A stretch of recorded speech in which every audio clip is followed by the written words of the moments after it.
Hi everybody and welcome. It's a snow day here in Donegal.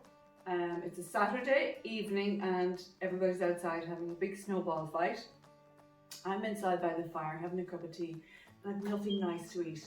So I've decided I'm going to make some flapjacks, which I should have showed you how to make anyway, because it's one of those things that you can make with your store cupboard staples. So what you need is some porridge oats. Most people have them.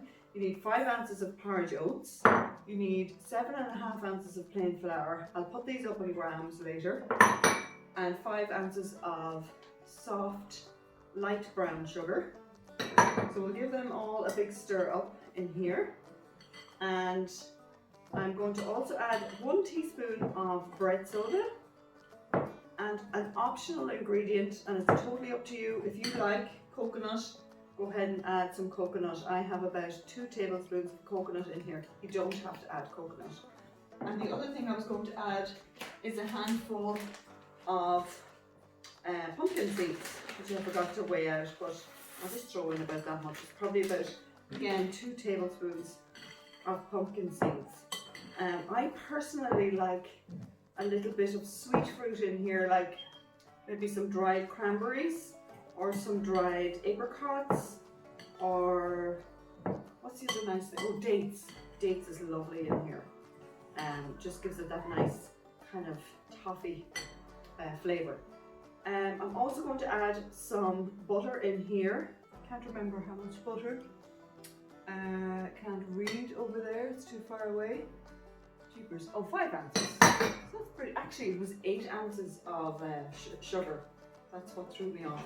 And I'm going to add in here some golden syrup. I love the golden syrup that comes in these squeezy things because you don't have to worry then about your jar and trying to get the lid on.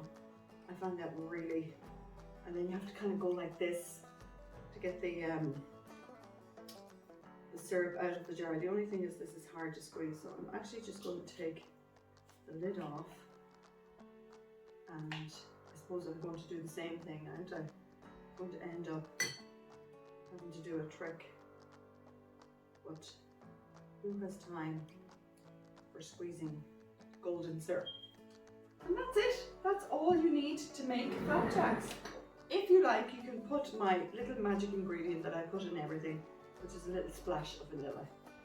And that is your basic ingredients and recipe for flapjacks. So you can understand now why, just on a total whim, I was like, I'll make flapjacks because I fancy something nice to eat.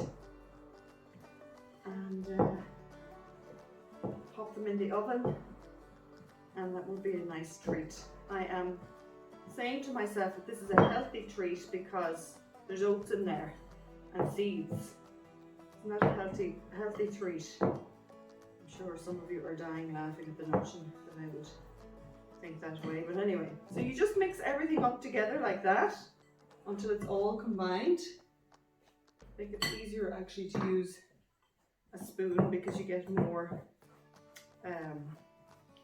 what's the word I'm looking for? Traction? Is that the right word? To get everything combined. What you're going for here is to make sure all your dry ingredients are covered with something moist.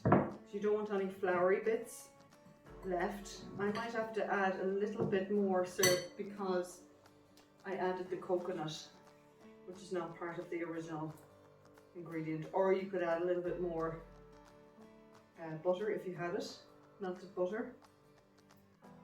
Look at that turn of the hand. It's like what you would do with your bottle of wine. We learned how to do that in college when we were taking sommelier classes, wine waiter classes.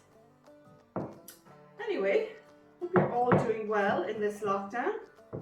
I can't believe that we are coming up on our 10th month of COVID. And we're almost in February, and then we'll be in our 11th month. So that's it, guys. I have already got my tray here lined with a little bit of creaseproof paper, and I'm going to pop all my ingredients in here, and using the back of the spoon, just firm everything down, just like that. And if you're going to give these a go at home, show us a picture. It's great when we see a picture of somebody who's tried some of the recipes, and give us an old tag, just so the rest of us can see where you got the recipe from.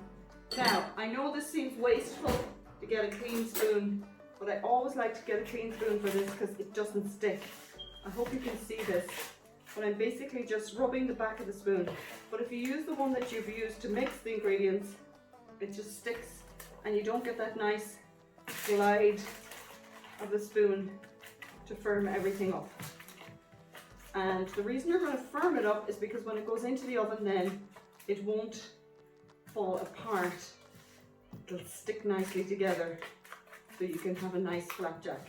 Okay, so I'm going to pop that into the oven 180 degrees for about 15 minutes, and I'll check it halfway and turn it around. It really takes no time at all, and I'll be right back. So guys, these are finished flapjacks. They didn't take very long at all. I hope you can see they're not terribly brown. They're just golden. Now this is where personal preference comes into play. If you like your flapjacks really crunchy, cook them a little further. I don't. I just like them. I like them to be slightly chewy on the inside. So when I took them out of the oven, they were even lighter colored. They continue to cook a little bit still in the tray. So because this is such a healthy snack, oats and seeds, I'm going to top mine with a little bit of drizzled chocolate, and I've just melted some chocolate in here, and I'm just going to flick my wrist, I hope you can see that, over and back just ever so slightly to give it that little bit of sweetness. Now this is dark chocolate, so it's kind of healthy, isn't it? I don't know, like normally in January I'm trying to be really good and pare back after Christmas, but we're not living under normal circumstances, so I'm going easy on myself, and I'm celebrating the wins of getting out for a walk and, you know, cooking healthy meals. And if I have a little treat, I think it's okay, because we have to just get through this. Now, there's a little bit of white chocolate, and I'm just going to counter drizzle across the opposite direction. You need to be really careful when you're melting chocolate. I like to use the microwave because I just can't be doing all that standing over a pot waiting for it to melt in over a saucepan. So that is basically what I'm going for. Just drizzle over, back and forth, little multicolored flapjack thingy going on there. Can you see the finished product? I think it looks pretty good.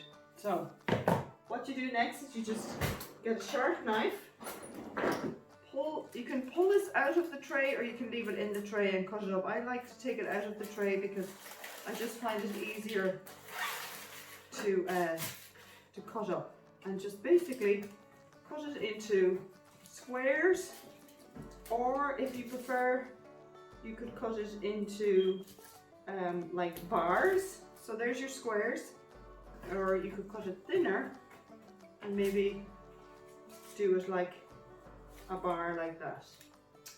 There you go guys, there's your flapjacks. Super easy, super quick, all the things you have in your press when you feel like a treat. Hope you have a great weekend and get out there and enjoy the snow. God bless.